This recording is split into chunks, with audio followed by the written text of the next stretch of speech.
welcome back to my kitchen. Today I've had many requests on how I make my chicken xacuti, or you can call it chicken masala or chicken curry, whatever you'd like, but let's go ahead and get started. A lot of my followers have been asking, so I'm making it tonight, so why not make a video?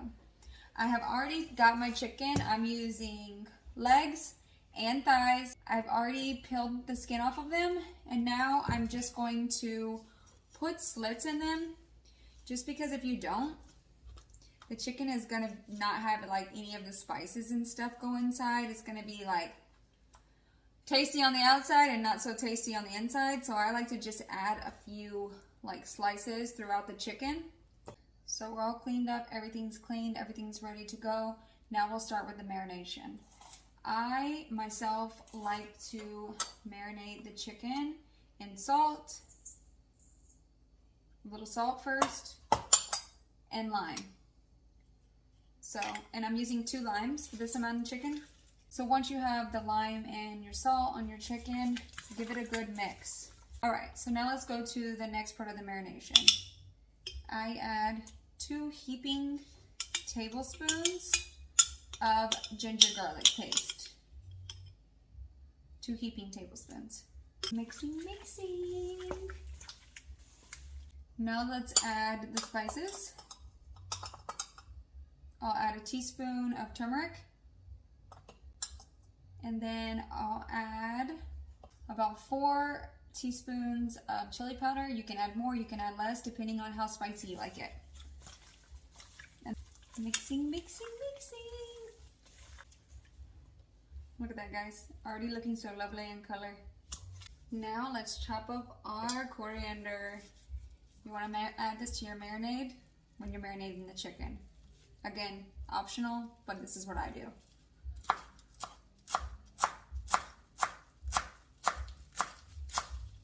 Now let's give everything a last mix.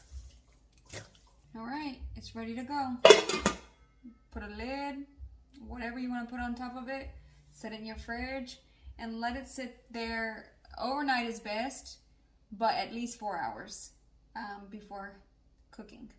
Also, guys, I wanted to add, today I was looking at my YouTube statistics. Still 68% of you guys that are watching but not following. So please, guys, hit the subscribe button below. I appreciate you guys. Thank you so much. This is what we're going to be using to make the masala. We have 2 tablespoons of coriander seeds. We have a teaspoon of cumin seeds or jita. We have a teaspoon of fennel seeds. We have 4 whole red chili, dry red chilies, and 2 Kashmiri chilies. You can use whichever chilies you like and how much ever you'd like, but I would suggest using both kinds for the color and for the spice. I have 4 petals of star seeds.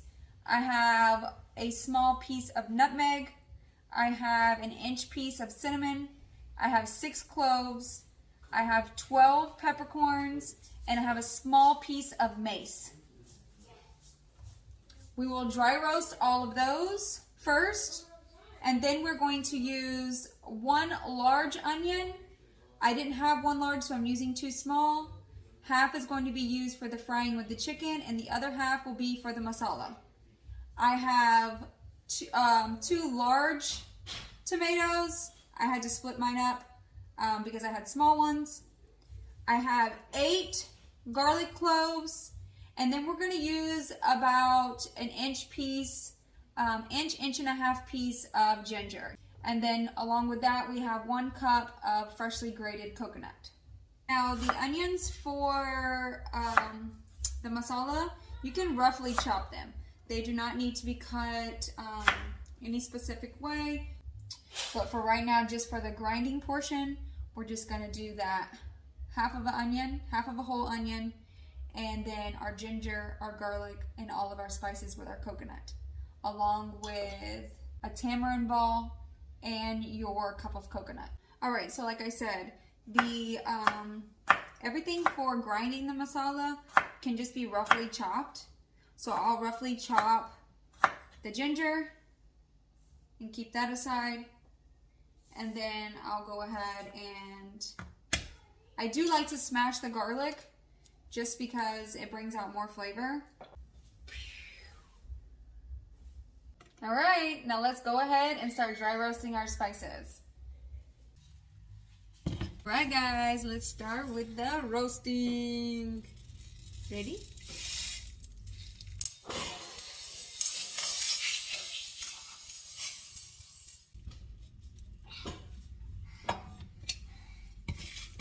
So you'll just roast these all up until they're nice and golden.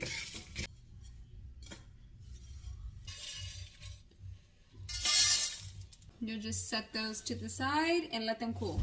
All right, now let's add some oil.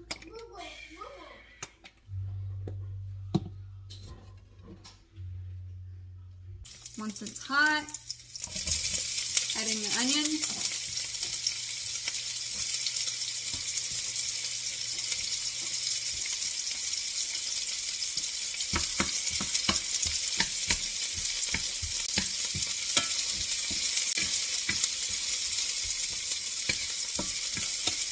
And you'll fry them until they're nice, golden, and translucent. Once your onions are starting to get golden and translucent, let's add in our ginger.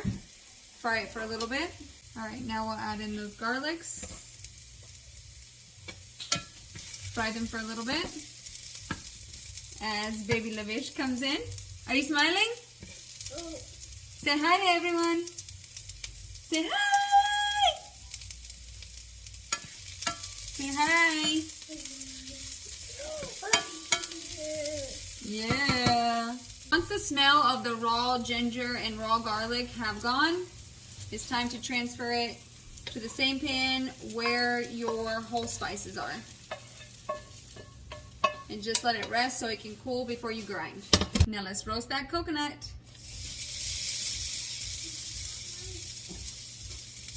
You'll want to keep dry roasting this until it's nice golden brown, which it's already turning, as you can see. All right, guys, when your coconut is nicely roasted like that, you'll just add it into the same pan and let it cool. All right, guys, it's finally time to do the masala grinding. Turn on your grinder. I like to add a little bit of water first, just so you don't hear that clinking and clunking. We have everything that we roasted with 1 teaspoon of turmeric powder and 1 tamarind ball. We're going to grind that all together, adding a little bit of water as needed.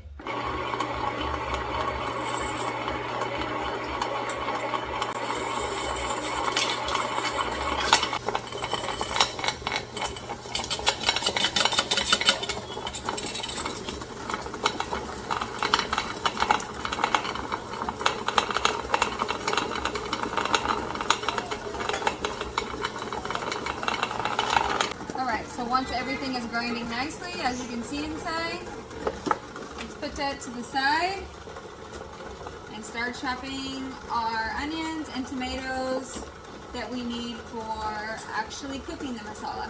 Alright, and like I said, for these onions, for cooking the masala, you'll want them to be very fine. And the same goes for the tomatoes. You'll also want, you're not going to get them as fine as the onions, but you want them to be nicely chopped into small pieces as well.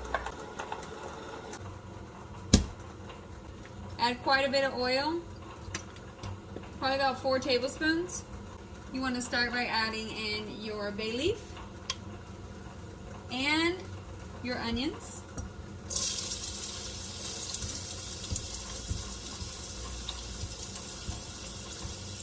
You will fry those for a little bit before you add the tomatoes. All right, now let's add in our tomato. And let that cook until it gets a little bit mushy. All right, now once your tomatoes look like that, we'll go ahead and add in our chicken.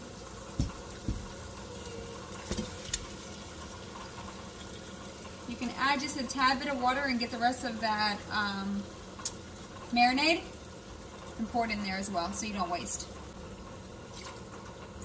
Alright, now give it a good stir so all the onions, tomatoes, chicken get nicely coated together. And once you do that, and it looks like this, Hopefully you guys can see. So nice.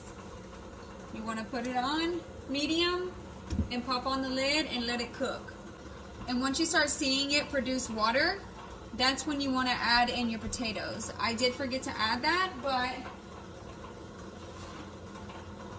I chopped 3 large potatoes. Look at our masala, guys. Look how nice.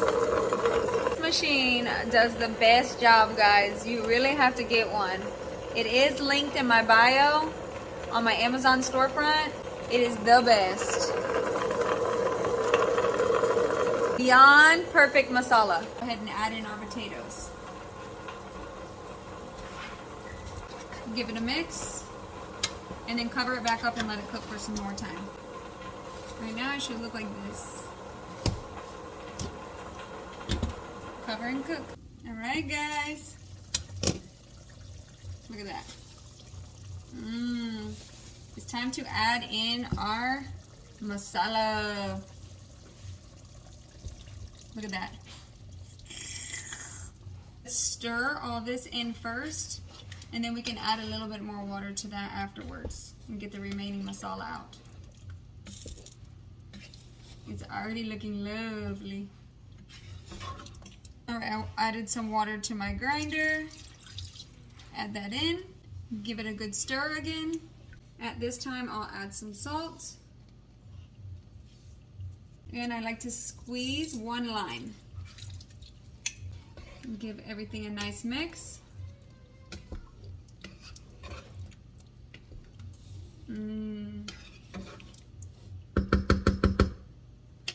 We'll cover it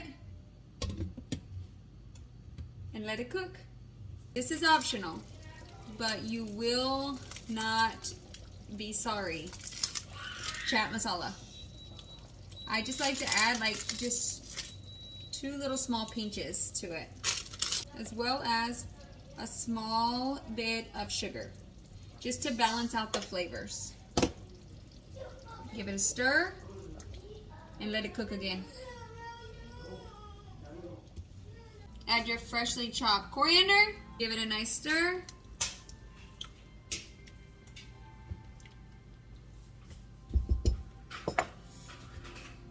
Yummy! Turn it off and let it sit for a while before you eat. Guys, I hope you enjoyed the video. We got Nosy back here.